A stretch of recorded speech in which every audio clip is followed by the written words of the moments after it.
Hello বাংলার, আমি নাইম। আজকের ভিডিও টিউটোরিয়ালে আমি আপনাদেরকে দেখাবো কিভাবে একটি ফাইল রাইট করতে হয় পাইথনেতে।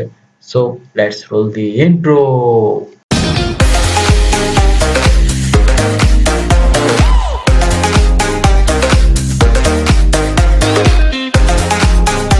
তো আমরা জুপিটার নোটবুকে চলে আসলাম এবং একটা ফাইল খুলে নিলাম রাইটিং এ ফাইল নাম দিয়ে। তো আমরা ওপেন করে নিব student1.txt এবং এবার আমাদের দেখেন আমরা মোড দিছি কি এ, ঠিক আছে। এ মানে কি এফেন্ড। এফেন্ডের কাজ কি? এফেন্ডের কাজ হলো আগের ফাইলের মধ্যে যেগুলো থাকবে সেগুলা তো থাকবেই থাকবে এবং নতুন যেগুলো আমরা লিখবো সেগুলা সহ আমাদের ফাইলে সেভ হবে। তো সেটা কিভাবে করে আমি আপনাদেরকে দেখাই। স্টুডেন্ট ওয়ানটা যদি আমি এখন এই যে ওপেন করি, এই যে এখানে দেখতে পাচ্ছি আমরা এই যে hello I am a student, তারপর we are study with the Bangla, ঠিক আছে। তো এটা তো দেখলেন।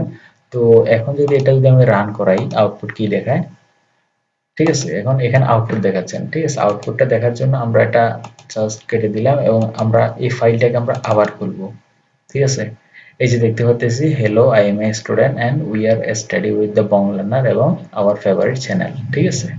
আওয়ার ফেভারিট চ্যানেল এটা কেন দেখাচ্ছে, এই যে এখন দেখতে পাচ্ছি এই যে এই লাইনটা, ঠিক আছে। এই লাইনটার কারণে আমাদের আউটপুটটা দেখাচ্ছে, ঠিক আছে। তো আশা করি এটা কিভাবে কাজ করে বুঝতে পারতেছেন। তো এখানে আমরা রাইট মোডে লিখছি, ঠিক আছে। এই ফাইলটাকে আমরা রাইট মোডে লেখার কারণে আমরা লিখতে পারতেছি, ঠিক আছে। তো ফাইলটাকে আমরা ক্লোজ করে দিলাম এবং এখন যদি আমরা এখানে আসি, তো এখানে কি হলো আমরা দেখি। এই যে আমরা যদি এখানে আসি আমরা দেখতে পাচ্ছি স্টুডেন্ট টু নামে আমাদের এখানে কোনো ফাইল নেই, ঠিক আছে। স্টুডেন্ট টু নামে আমাদের এখানে কোনো ফাইল নেই এবং এখন আমরা ফাইলটাকে আমরা কিভাবে ওপেন করব, রাইট মোডে ওপেন করব, ঠিক আছে। ফাইলটাকে আমরা রাইট মোডে ওপেন করব।